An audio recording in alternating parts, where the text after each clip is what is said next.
TRS చేసిన అప్పులకు వడ్డీలు కడుతూ రాష్ట్రాన్ని ప్రగతి పదం వైపు నడిపిస్తున్నామన్నారు మంత్రి వాకిటి శ్రీహరి. బీఆర్ఎస్ ను ఆల్రెడీ జనాలు అసెంబ్లీ ఎన్నికల నుండి ఇంటికి పంపించారు. కొత్తగా మేము భయపడాల్సిన పనేముంది అంటూ ప్రశ్నించారు. తాము రాబోయే 10 ఏళ్ల పాటు అధికారంలో ఉంటామన్నారు. సీఎం రేవంత్ రెడ్డి ఎవరికి భయపడడు అంటున్న మంత్రి శ్రీహరితో మా ప్రతినిధి Prem Kumar face to face. రాష్ట్రంలో ప్రస్తుత తాజా రాజకీయ పరిస్థితులపై మనతో పాటు మాట్లాడడానికి మంత్రి శ్రీహరి గారు ఉన్నారు. సార్ చెప్పండి, ఒకవైపు ప్రభుత్వం ఏమో రెండో విడతగా రైతు భరోసాకు సంబంధించినటువంటి కార్యక్రమం, మరొకవైపు బీఆర్ఎస్ ఏమో పార్టీకి సంబంధించినటువంటి జైనింగ్, ఈ రెండింటిని ఎట్లా చూస్తారు? దీంట్లో చూడడానికి ఉందండి, ప్రభుత్వం తన పని తాను చేసుకోబోతుంది. ఖచ్చితంగా రైతులకు ఏ సమయంలో ఏ విధంగా ఇవ్వాలనో సరైన సమయంలో లేట్ కానివ్వకుండా ఆ కార్తల్లో ఇచ్చే డబ్బులు ఇస్తూ ఉంది. ఒకటి దీన్ని జాయినింగ్స్ అంటారా? మరి గతంలో పెద్ద మాటలు మాట్లాడిండ్రు. మరి ఆ మాట్లాడిన వాళ్ళు ఈ పొద్దు ఏ రకంగా జాయినింగ్ చేసుకుంటారో మళ్ళీ వారికి విజ్ఞతకి వదిలేస్తున్నాం. నేను మా పెద్దలు జీవన్ రెడ్డి గారి గురించి కామెంట్ చేసేంత పెద్దోని కాకపోయినా ఒక మాట, మీరే బహిర్గతంగా 10 సంవత్సరాల అరాచక పాలన గురించి ఎన్నో విషయాలు చెప్పారు. మిమ్మల్ని చూసి మేము చాలా ఇన్స్పైర్ అయ్యాం, చాలా విషయాలు కూడా నేర్చుకున్నాం. అహంకార పూరిత రాజకీయాలు ఏ విధంగా ఉంటాయి, మరి అధికారం వచ్చిన తర్వాత అధికార మదంతో చేస్తున్న నిర్ణయాలు ఏంటి అని చెప్పి మీరు చెప్తున్నప్పుడు మరి ఆ రోజు మేము విని ఆ భావన ఆ ఆలోచన విధానాన్ని మాలో ఇమిడింపజేసుకొని మేము కూడా ముందుకు నడిచాం. మరి ఈరోజు ఏ నోటితో అయితే మీరు అహంకారపూరితం అధికార మదం అని చెప్పారో ఇదో అదే నోటితో మరి రైతుల పక్షపాతి అంటా ఉన్నారు. మరి రైతుల పక్షపాతి అన్నటువంటి ఆ వ్యక్తే గతంలో రైతులకు సంఖ్యలేసి తీసుకుపోయినటువంటి సందర్భాలు ఇంకా రైతులు మర్చిపోలేదన్న విషయాన్ని గుర్తు చేస్తూ ఉన్నా. పూర్తి స్థాయిలో రాజకీయ పతనానికి రాజకీయ విలువల్ని చెరపగొట్టే విధంగా తీసుకునే కార్యక్రమాలు వాళ్ళు చేస్తూ ఉన్నారు. మేము ప్రభుత్వంలో ఉన్నాం, ప్రజల శ్రేయస్సు కోరి ఖచ్చితంగా ప్రజల ఆలోచన విధానం అవసరాలు గుర్తించి ఈరోజు రాష్ట్ర ఆర్థిక స్థితిగతులు బాలేకున్నా కూడా పూర్తి స్థాయిలో ఇచ్చిన మాటకు కట్టుబడి రైతాంగాన్ని ఆదుకునే విధంగా ఏనాడు ఎవ్వరు కూడా గిట్టుబాటు ధర కానీ బోనస్ కానీ ఇచ్చి పండించిన పంటని ప్రభుత్వమే కొని ఈరోజు తెలంగాణ రాష్ట్రంలో ఉన్నటువంటి లక్షలాది మంది ఎస్సీ ఎస్టీ బీసీ మైనార్టీ వర్గాలు ఫేర్ ప్రైస్ షాప్లో బియ్యం వేసుకొని తినేటువంటి కుటుంబాలకు పేదోడు పెద్దోడు ఒకటే రకమైనటువంటి భోజనం చేయాలనే సంకల్పంతో తీసుకునే ఒక లోతైన నిర్ణయాలు మేము చేస్తూ ఉంటే దీన్ని కూడా రాజకీయం చేసే ప్రయత్నం చేస్తూ ఉన్నారు. వారి విజ్ఞతకి వదిలేస్తున్నాం. ప్రజలు గమనిస్తూ ఉన్నారు.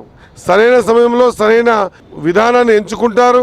అది 2023 డిసెంబర్లో అసెంబ్లీ కానివ్వండి, ఆ తర్వాత జరిగిన పార్లమెంట్ కానివ్వండి, ఆ తర్వాత జరిగినటువంటి సర్పంచ్ ఎలక్షన్స్ కానివ్వండి, మున్సిపాలిటీ ఎలక్షన్స్ కానీ అన్ని ఎలక్షన్స్లలో కూడా ప్రజలు తమ ఆలోచన విధానాన్ని ఓటు రూపంగా చూపించారు.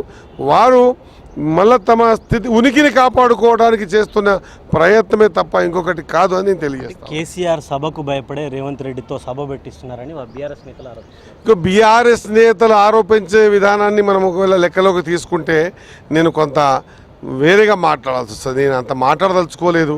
ఇక కేసీఆర్కి భయపడి ఈరోజు రేవంత్ రెడ్డి గారు పోతా ఉన్నారని మాట, మరి రేవంత్ రెడ్డి గారికే భయపడి కేసీఆర్ గారు అసెంబ్లీకే రారు అనే మాట, ఇవన్నీ కూడా మనము అనుకొని మన నోరు పారేసుకోవడం తప్పించి ఇంకోటి ఉండదు. 100% ప్రజా జీవితంలో ఖచ్చితంగా తాను ఆలోచన విధానాన్ని ఏ కాళేశ్వరం అయితే 1,00,000 కోట్లుతో కట్టి కుంగిపోయిందో ఆ కాళేశ్వరాన్ని మరి చేయనప్పుడు దాని గురించి ప్రణాళికలు చేస్తూ ఉంటే ఇంకెప్పుడు చేస్తారన్నారు.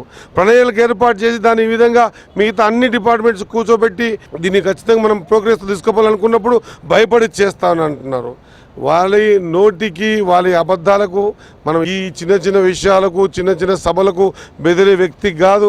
అసలు ఎవరు పుట్టినరు ఈ తెలంగాణ రాష్ట్రంలో మమ్మల్ని కిందికి దించడానికి అనేటువంటి రోజుల్ని పుట్టి తన మాట తన విశ్వాసం ప్రజలకు ధైర్యాన్ని ఇచ్చి విశ్వాసాన్ని ఇచ్చి ప్రజాప్రభుత్వాన్ని ఏర్పాటు చేసి మన సెక్రటరేట్ లాంటి గడిలను పగలగొట్టి ఈరోజు ప్రజా జీవితంలో ప్రజాప్రభుత్వం నడుపుతున్నటువంటి రేవంత్ రెడ్డి గారు భయపడుతున్నారంటే మంది నక్కుంటారు.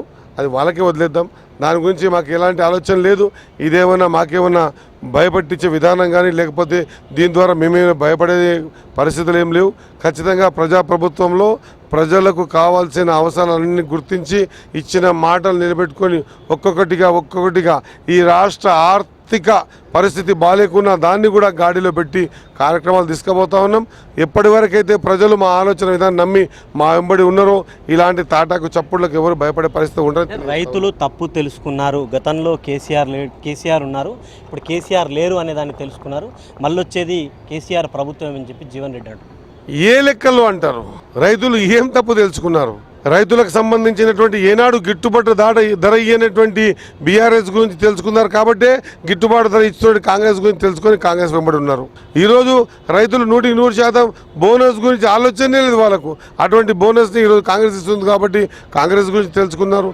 రైతులు ఏం తెలుసుకున్నారంటే బీఆర్ఎస్లో జరగనివి కాంగ్రెస్లో రైతులకు జరుగుతున్నాయని తెలుసుకున్నారు.